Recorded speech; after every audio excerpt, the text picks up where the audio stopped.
जय भीम साथियों। यदि नई दुनिया पुरानी दुनिया से भिन्न है तो नई दुनिया को जाति प्रथा के खिलाफ सबसे बड़ी लड़ाई लड़ने वाले देश के पहले लॉ मिनिस्टर और बात बुद्ध धर्म के सपोर्ट में लिखे अपने एक आर्टिकल में कही थी। तो दोस्तों, अंबेडकर का मानना था कि धर्म के बिना भारत के दलित समाज का उद्धार नहीं हो सकता, लेकिन जिस धर्म में ये दलित समाज जुड़ा हुआ है उस हिंदू धर्म के सभी रीति रिवाज दलितों के उत्थान में कभी भी सहायक नहीं होंगे। इसलिए अंबेडकर ने बहुत पहले सोच लिया था कि उन्होंने जिस धर्म में अपनी पहली सांस ली थी उसी में आखिरी सांस नहीं लेंगे, क्योंकि हिंदू धर्म की वर्ण व्यवस्था दलितों का शोषण ही करती रहेगी। डॉक्टर अंबेडकर का कहना था कि भारत भले ही अंग्रेजों के गुलाम से आजाद हो जाए, लेकिन वह आजादी तब तक असली आजादी नहीं होगी जब तक भारत से जाति प्रथा खत्म नहीं हो जाती। और इसलिए असली आजादी की तलाश में अंबेडकर ने दलित समाज से हिंदू धर्म छोड़ने की अपील की। लेकिन बड़ा सवाल ये था कि हिंदू धर्म छोड़ देने के बाद आखिरी कौन सा धर्म इस शोषित वर्ग के लिए एक बेहतर विकल्प रहेगा।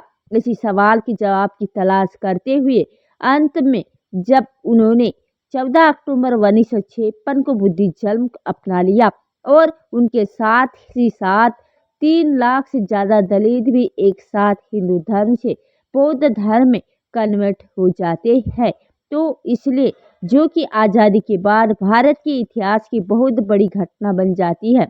इसलिए आज के इस खास वीडियो में पहले हम अंबेडकर की लाइफ और उनके स्ट्रगल के बारे में जानेंगे, जिसके बाद हम खुद यह समझेंगे कि उन्होंने सभी धर्म को छोड़कर बौद्ध धर्म को ही क्यों चुना। आइए अब जानते हैं डॉक्टर बाबा साहेब आम्बेडकर का जन्म और प्रारंभिक जीवन। तो दोस्तों, भीमराव अंबेडकर का जन्म 14 अप्रैल 1891 में महू में स्थित हुआ था, मध्य प्रदेश के जिले में, जो कि उनका पिता का नाम रामजी मालोजी सफाल और माता का नाम भीमाबाई था। अंबेडकर अपने माता पिता की 13वीं और आखिरी संतान थे। तो दोस्तों, छोटी उम्र में भी भीम को अपने साथ होने वाले अलग व्यवहार परेशान करता था, लेकिन इसी डिसिप्लिनेशन के बावजूद अंबेडकर ने अपनी लाइफ और अपनी पढ़ाई की लिखाई से ध्यान नहीं हटाया। भीम की किस्मत कुछ मायनों में अच्छी ही थी और उनके स्कूल में एक टीचर थे जो ऊंची जाति से होने के बावजूद भीम को काफ़ी पसंद करते थे। उनका नाम भीम कृष्णा जी केशव अंबेडकर। इन्होंने ही भीम का लास्ट में नेम अपने खुद के सरनेम से ही जुड़ा दिया और अंबेडकर की चेंज भी किया।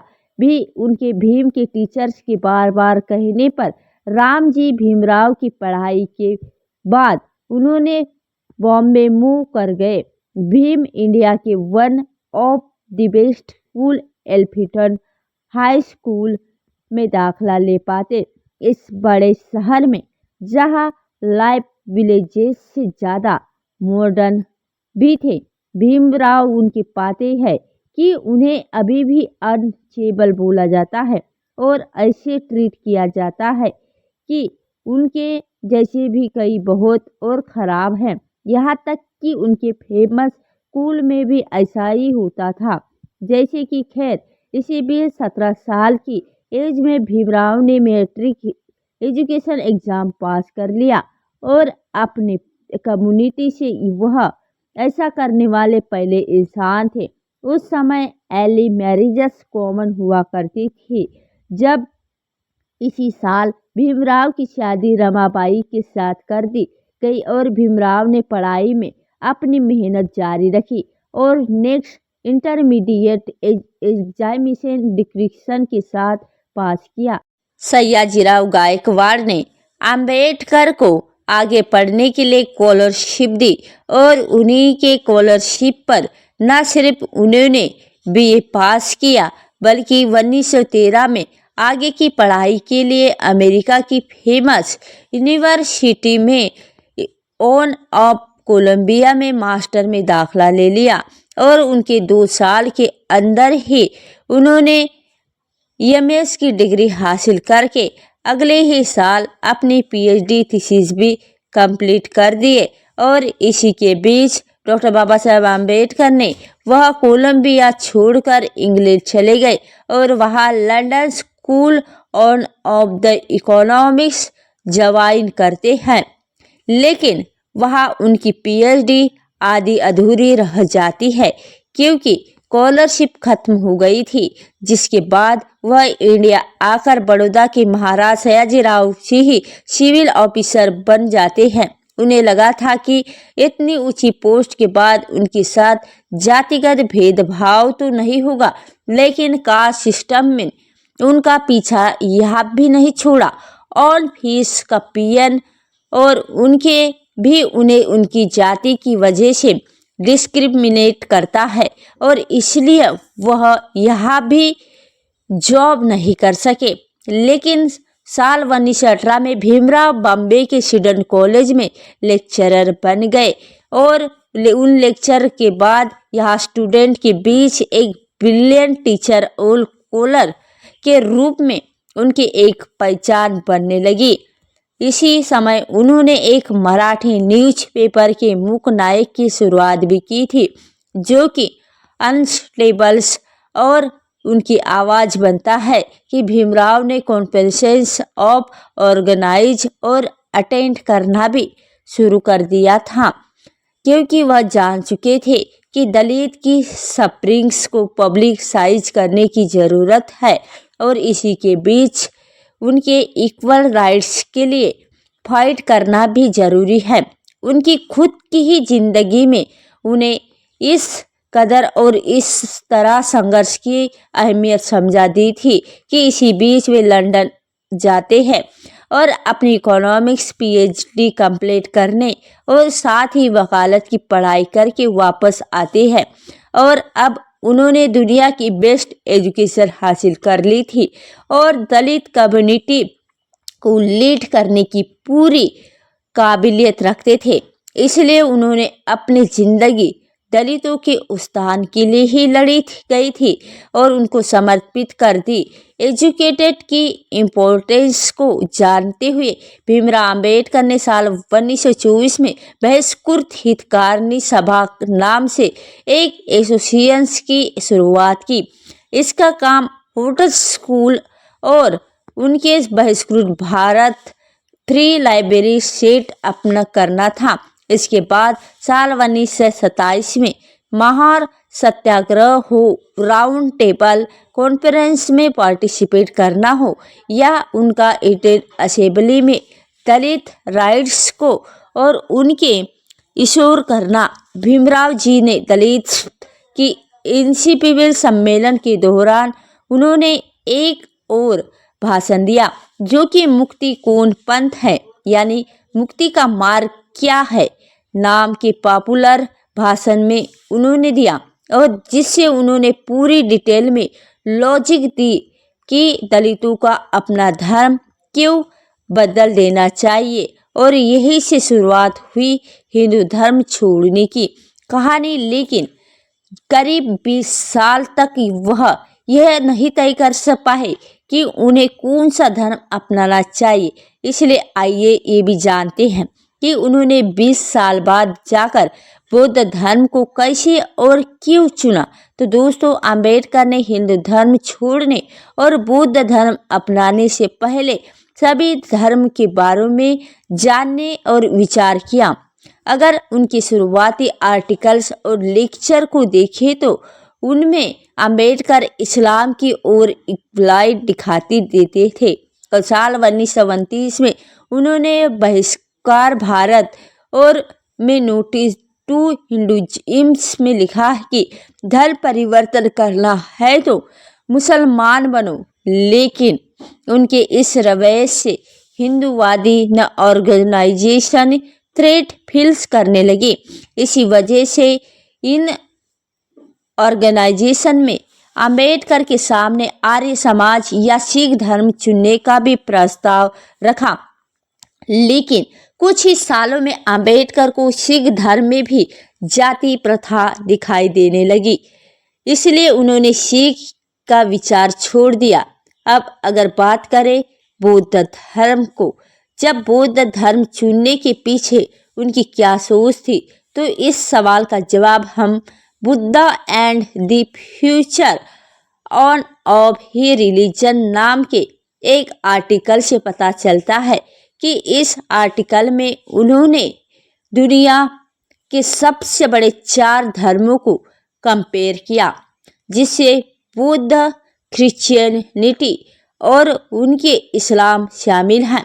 अंबेडकर ने उन 20 सालों में चारों बड़े धर्म को और उनके संस्थापकों, पैगंबरों और उनके अवतारों को डिटेल में समझने की कोशिश की, जिससे उन्होंने जब तक जीसस के बारे में सोचा तो उन्हें पता चला कि जीसस खुद को ईश्वर का बेटा कहते हैं और जीसस के बारे में अपने फॉलोअर से ये कहते हैं कि जिसे भी ईश्वर के पास पहुंचना है तो उसे जीसस को अपना गॉड सन मानना ही होगा। ऐसा ही कुछ इस्लाम धर्म के पैगंबर प्रोफेट मोहम्मद साहब के उन विचार उनके साथ ही था। मोहम्मद साहब भी यही कहते हैं कि मुक्ति चाहने वालों को उन्हें खुदा का और उनके पैगंबर मानना होगा। साथ ही ये बात भी स्वीकार करनी होगी कि वही इस्लाम के आखिरी पैगंबर हैं। क्रिश्चियनिटी और इस्लाम के बाद जब उन्होंने हिंदू धर्म में देखा तो उन्हें पता चला कि इस धर्म में पैदा हुए अवतारी पुरुष खुद को ही ईश्वर कहते थे, खुद को ही पिता परमेश्वर की संज्ञा भी देते हैं। इसी तरह जब अंबेडकर बुद्ध के बारे में जानने गए तो उन्हें पता चला कि वह किसी ईश्वर के पुत्र या पैगंबर या खुद ईश्वर नहीं बल्कि एक मनुष्य होने का दावा करते हैं और उन्होंने एक मनुष्य के रूप में ही अपने धर्म का प्रचार प्रसार किया। साथ ही गौतम बुद्ध ने कभी भी चमत्कार या अलौकिक शक्ति का दावा नहीं किया, जिससे अंबेडकर सबसे ज़्यादा प्रभावित हुए, जिससे प्रोफेट मोहम्मद और उनके हिंदू अवतारों ने जहाँ खुद को ही मोक्ष और मुक्तिदाता कहा तो वही बुद्ध ने सिर्फ मुक्ति का मार्ग दिखाया जिस पर चलना सबको अपने से ही था। इसके अलावा बौद्ध धर्म में और उनकी जाति अंबेडकर को बाकी धर्म से ज़्यादा लॉजिक, रेशनल और गलती करने की गुंजाइश भी नज़र नहीं आई, जो कि उन्हें बाकी किसी धर्म में नहीं दिखी। साथ ही उन्होंने ये भी पाया कि बुद्ध अपने ही उपदेशों में ये भी कहते हैं कि उनके धर्म पर भूतकाल का दबाव या बोझ नहीं रहता और होना चाहिए, यानी ज़रूरत के हिसाब से धर्म में बदलाव होते रहे, तभी धर्म का असली मतलब बचा रहेगा। जबकि बाकी के किसी धर्म में किसी भी तरह के बदलाव कोई गुंजाइश नहीं है, इसलिए उनको छोड़ने का जोखिम नहीं उठाया गया। इन्हीं सब बातों से प्रभावित होते हुए डॉक्टर बाबा साहब अम्बेडकर के उन धर्म के बारे में कहते हैं कि धर्म को विज्ञान और तर्क की कसौटी पर खरा उतरना चाहिए। धर्म को यदि वास्तव में कार्य करना है तो उसे बुद्धि या तर्क पर आधारित होना चाहिए, जिसका दूसरा नाम विज्ञान है। यानी एक तरह से वह ऐसे धर्म की तलाश में थे जिसमें वैज्ञानिकता मौजूद हो, जो उन्हें आखिरकार बौद्ध धर्म में मिली, जो कि बौद्ध धर्म चुनने के पीछे उनका एक और बड़ा कारण था और वह था महिलाओं का सम्मान अधिकार। दरअसल बौद्ध धर्म में विमेन की पोजीशन को अम्बेडकर इक्वालिटी का सबसे बड़ा प्रूफ मानते थे और उनका ये कहना था कि दुनिया ने बुद्ध को नॉन वायलेंस तक ही सीमित कर दिया, जो कि एक महान थ्योरी है और जिसके चलते बुद्ध ने अहिंसा के साथ ही साथ समानता की भी शिक्षा दी और जिसमें पुरुष और स्त्री को एक समान मानने वाला बौद्ध धर्म इकलौता धर्म है। साथ ही बुद्ध जहाँ शूद्रों को अपने साथ बिठाते थे तो अपने संग में स्त्रियों को भी भिक्षु बनाते थे और जो उस वक्त उनकी प्रोग्रेसिव थिंकिंग का एक उदाहरण था, जिससे अंबेडकर को दलित और उनके स्त्री के अधिकार के लिए सबसे सही मायने थे कि इसी सब कारणों से उन्होंने आखिरकार 14 अक्टूबर 1956 को 3,65,000 लोगों के साथ नागपुर में पूरे विधि विधान से बौद्ध धर्म अपना लिया।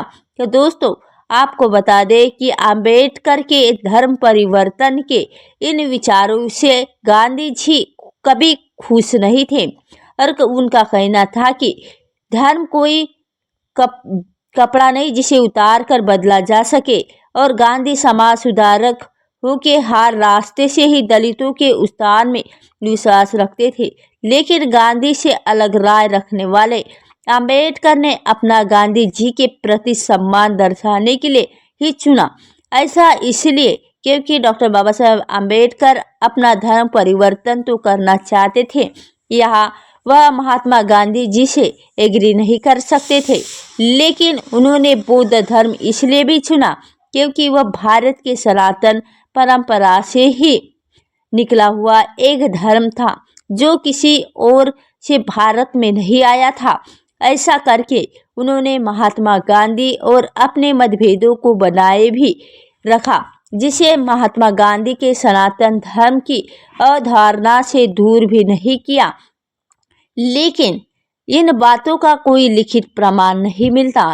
तो दोस्तों, अंबेडकर के इस धर्म परिवर्तन को असल में दलित बौद्ध धर्म आंदोलन के नाम से इतिहास में दर्ज किया गया है, और इसी आंदोलन से प्रभावित होकर लाखों दलितों ने हिंदू धर्म छोड़कर बौद्ध धर्म अपना लिया, जिस वजह से साल 1950 तक जहां देश में महज 1.5 लाख लोग बुद्धिस्ट थे, तो कुछ महीनों बाद उन्हें अंबेडकर की ढेर हो गई और उनकी मौत हो गई। उनका कारण आंदोलन ज़्यादा आग नहीं पकड़ पाया और वह धीरे धीरे धीमा हो गया। हालांकि आज भी हम दलितों के बुद्ध धर्म में कन्वर्ट होने की खबर सुनते रहते हैं, जो अंबेडकर जी के एक्ट से ही एम्पावर्ड कहे जा सकते हैं। अब आप इस वीडियो का निष्कर्ष जानिए। तो दोस्तों, डॉक्टर बाबा साहेब आम्बेडकर ने जिस तरह से समाज में फैली गहरी जाति प्रथा को खत्म करने की, लोगों के जीवन में शिक्षा, सरकारी नौकरी और सामाजिक जगहों पर उनकी उपस्थिति को तय किया जा सकता है, और उनके इन्हीं प्रयासों में इस धर्म परिवर्तन के आंदोलन को देखा जा सकता है, जिसके जरिए वह लोगों को 4 वर्ण की इस व्यवस्था से मुक्त करना चाहते थे, जिससे वह पूरी तरह से सफल भले ही ना हुए हो, लेकिन जातिगत भेदभाव के खिलाफ विरोध और जताने के लिहाज से इस आंदोलन को जरूर सफल माना जा सकता है। तो दोस्तों, आज के वीडियो में बस इतना ही। वीडियो पसंद आई हो तो एक लाइक और कमेंट बॉक्स में जय भीम जरूर लिखें। और इस चैनल पर मैं सिर्फ बाबा साहेब आम्बेडकर के जीवन से छोटी बड़ी सभी जानकारी लेकर आती रहती हूँ।